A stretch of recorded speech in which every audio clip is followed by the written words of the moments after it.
ఈరోజు మనము సంఖ్యా వ్యవస్థ నంబర్ సిస్టమ్ గురించి ఈ వీడియోలో మనం తెలుసుకోబోతున్నాము. అసలు సంఖ్యా వ్యవస్థ అంటే ఏంటి, అందులో ఎన్ని రకాల సంఖ్యలు ఉంటాయి అన్నది ఈ వీడియోలో మనం తెలుసుకుందాం. ఇందులో మొదటగా సహజ సంఖ్యల గురించి తెలుసుకుందాం. సహజ సంఖ్యలను ఇంగ్లీష్లో ఏమంటారంటే న్యాచురల్ నెంబర్స్ అని అంటారు. ఈ సహజ సంఖ్యలను సూచించే సింబల్ ఏదంటే ఎన్ అనమాట. అంటే ఫర్ ఎగ్జాంపుల్ ఏదైనా ఇప్పుడు ఏ బిలాంగ్స్ టు ఎన్ అని ఇచ్చడానికో ఈ ఏ అనేది సహజ సంఖ్యకు చెందుతుందని దాని అర్థం చేసుకోవాలి. ఈ సహజ సంఖ్యలు స్క్రీన్ మీద చూపించే విధంగా 1తో స్టార్ట్ అవుతాయి. ఎక్కడి వరకు ఉంటాయంటే అనంతమైన సంఖ్యలను కలిగి ఉంటాయి. అంటే ఫర్ ఎగ్జాంపుల్ 1 2 3 4 5 6 7 అలాగా మొత్తం అనంతమైన సంఖ్యలను కలిగి ఉంటాయి. అయితే ఇందులో ఏ పాజిటివ్ నెంబర్ అయినా సరే సహజ సంఖ్య అవుతుంది. ఫర్ ఎగ్జాంపుల్ 100 అనేది సహజ సంఖ్యకి చెందుతుందా అంటే చెందుతుంది. అలాగే 7 అనేది సహజ సంఖ్యకి చెందుతుందా అంటే చెందుతుంది. అంటే ఏ ధనాత్మక సంఖ్య అయినా సరే సహజ సంఖ్య అవుతుందని మనం గుర్తుపెట్టుకోవాలి. ఇక సహజ సంఖ్యల తర్వాత సంఖ్యా వ్యవస్థలో రెండవది పూర్ణాంకాలు. వీటిని హోల్ నెంబర్స్ అంటాం.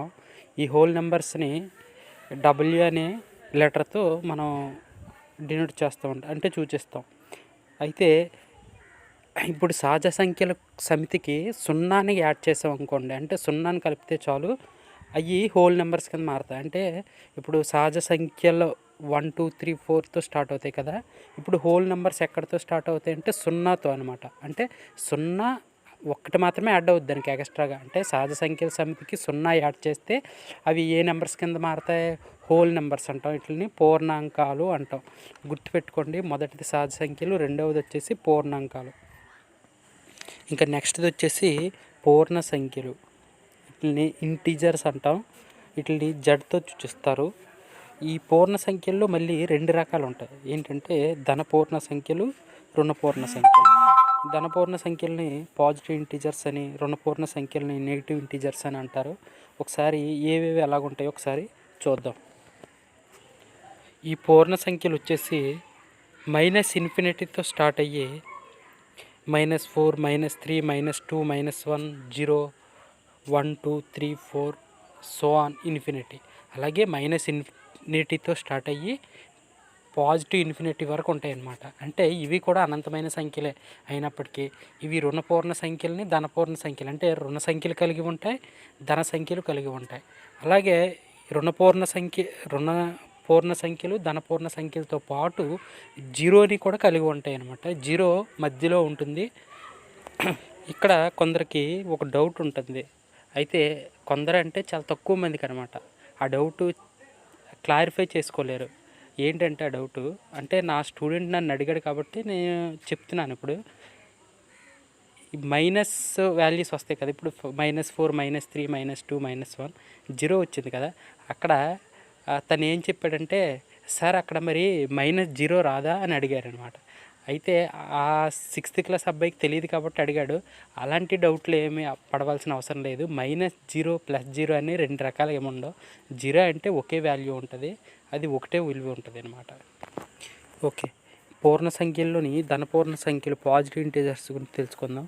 పాజిటివ్ ఇంటీజర్స్ అంటే ఏమీ లేదు, ఓన్లీ పాజిటివ్ నెంబర్స్ మాత్రమే ఉంటాయి. స్టార్టింగ్ 1 2 3 4 అలాగే సో ఆన్ ఇన్ఫినిటీ వరకు ఉంటాయి అన్నమాట. అన్ని పాజిటివ్ నెంబర్స్ మాత్రమే కలిగి ఉంటాయి. అయితే మనకి ఇవి ఎలా ఉపయోగపడతాయి అనేది ఇంకో వీడియో చేస్తాను.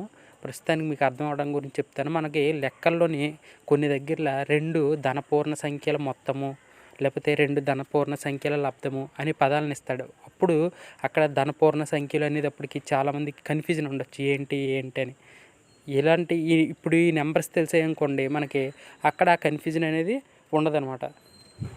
నెక్స్ట్ వచ్చేసి రుణపూర్ణ సంఖ్యలు, నెగిటివ్ ఇంటీజర్స్ అనమాట. ఇందాక పాజిటివ్ ఇంటీజర్స్ చెప్పుకున్నాం కదా, అంటే ధనపూర్ణ సంఖ్యలు అనమాట, ఓన్లీ పాజిటివ్ నెంబర్స్.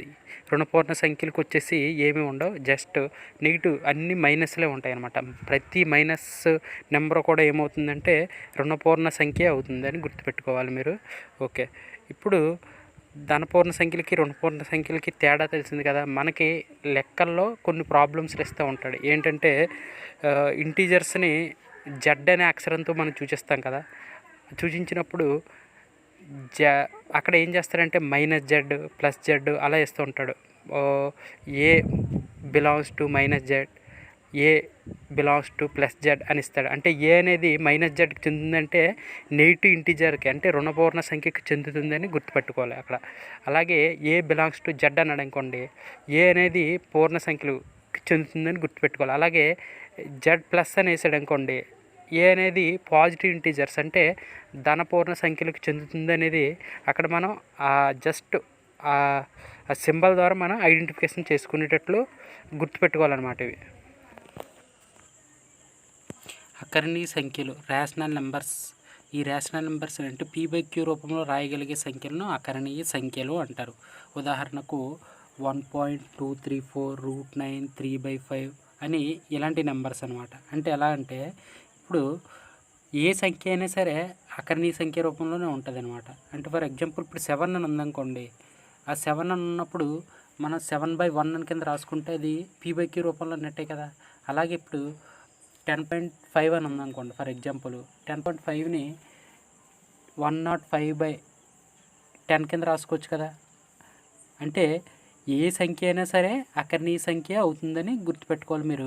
p/q రూపంలో రాయగలిగే ప్రతి సంఖ్య కూడా అకర్ణీయ సంఖ్యని ఖచ్చితంగా గుర్తుండాలి.